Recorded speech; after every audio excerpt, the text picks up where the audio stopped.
Hi everyone, this is Jason, and for today's video I'll be putting on my Pokemon hat and evaluate which Pokemon with branch evolution is the best. This video essay will be split into 3 parts. The first 2 parts will simply go through which branch evolution Pokemon is the best, and the third video will look into which evolution and regional variants is the best, since in some ways they will count as branch evolution Pokemon. But when talking about regional variants, I'll solely focus on the ones with the original forms that can evolve into either the original final form or the regional variant. So for example, Exeggutor can evolve into an Exeggutor, either the Cantonian or the Alolan form, which has a difference. For those who don't know, branch evolution is where you can evolve one Pokemon or the other. So for example, Gloom can evolve into either a Vileplume or Bellossom under the right conditions. For Vileplume, you give it a Leaf Stone, or for Bellossom, you give it a Sunstone to a Gloom. According to Bulbapedia, there is 22 Pokemon that can evolve into different other Pokemon. I'm going to take a look based on the viability. So like, is it possible to easily evolve that Pokemon, and its stats? Other factors in this decision includes type weakness and advantage, and also movesets too. So without further ado, let's begin! Gloom can evolve into either a Bellossom or Vileplume with a Sunstone and Leaf Stone respectively.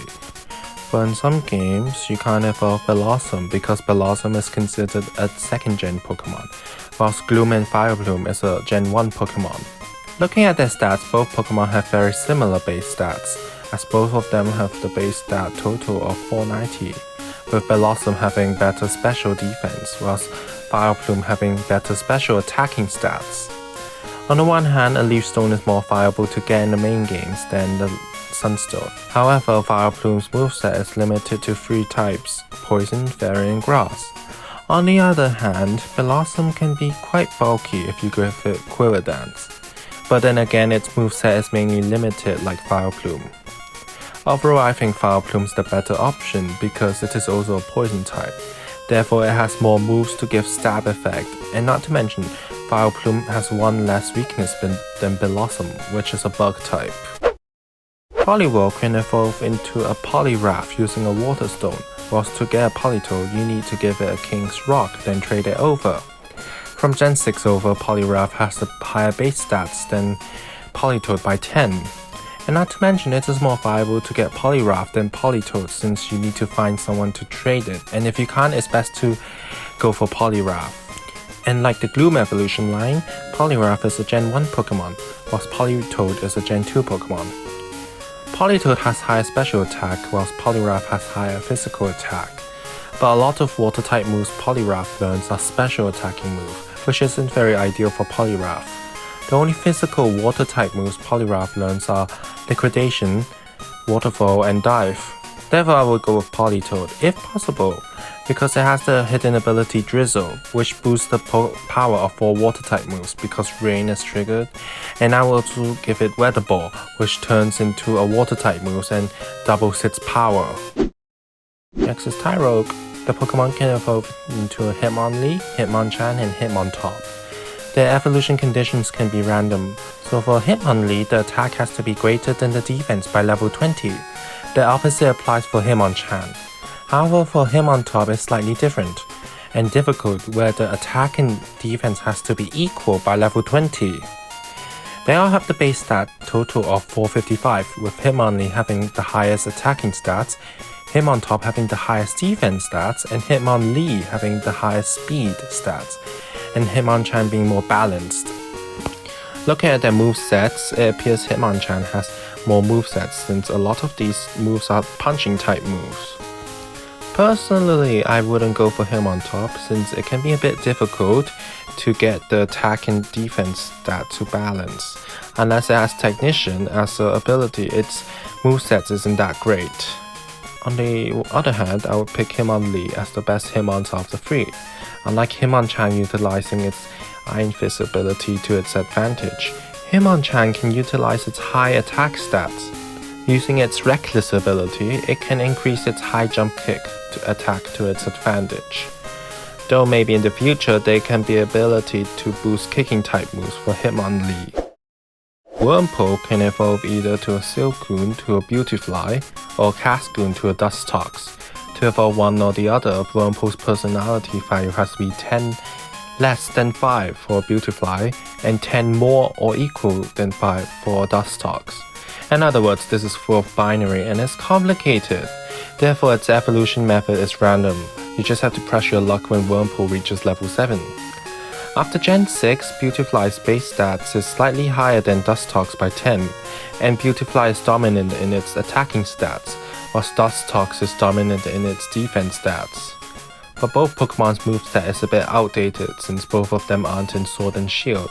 But even so, Dustox indeed does have moves that could make it potentially bulky, like Quiver Dance, Moonlight, Light Screen, or it could be a Toxic Store Pokemon. Beautifly on the other hand has some potentially useful moves like Bug Buzz or Quiver Dance.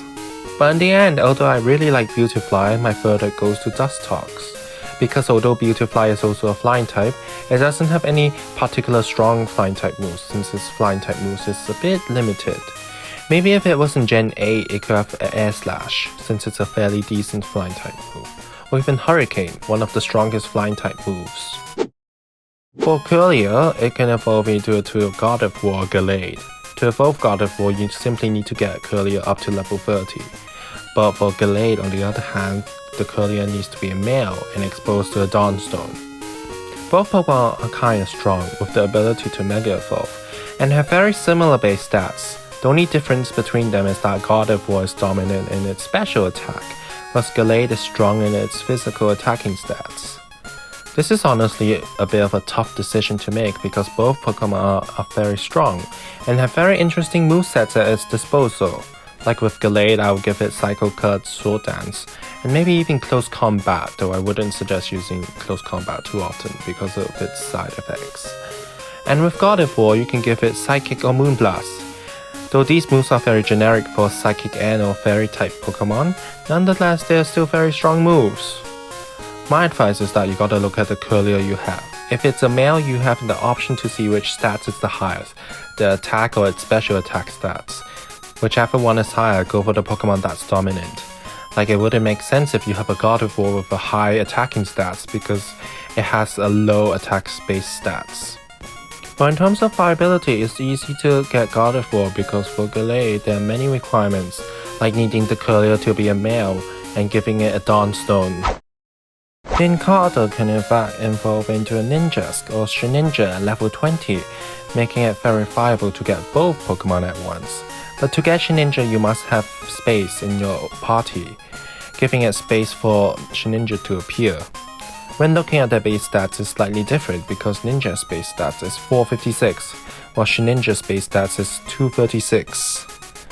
I would argue that Shedinja has more interesting movesets, like by movesets is like Phantom Force, a very good ghost type moves. And its ability Wonder Guard can be immune from all types of moves other than its weakness. However, it has 5 weakness, and with its 1 HP, even an Ember would KO it. Therefore, my verdict goes to Ninjask. It's fast, meaning that it's likely to attack first, but I don't see any particular strong moves Ninjask would use to its advantage, since all its moves looks generic, and Shedinja's stats is not so good compared to Ninjask. Snorunt can evolve into a Glalie at level 42, or Froslass if it is a female exposed to a Dawnstone. In terms of their base stats, Glalie's base stats is completely even, as each component has a base stats of 80. Froslass on the other hand has the base stats of 480, though it is faster, but more vulnerable as its defense and special defense is not dominant. I see a lot of strategies you can use with Froslass. She can utilize its Snow Cloak ability, setting up Hail and attack with Blizzard, also throwing Aurora Veil and Weather Ball. Or you could use the Will-O-Wisp plus Hex technique.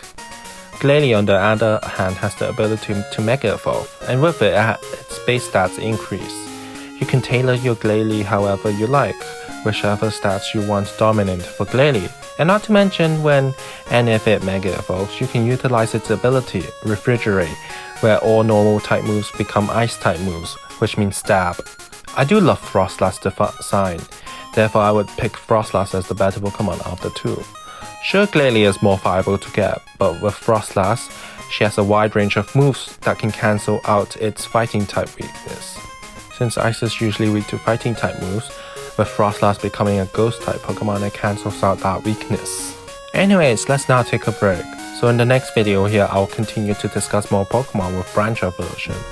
So please like and subscribe, and I'll see you in the next video. So bye!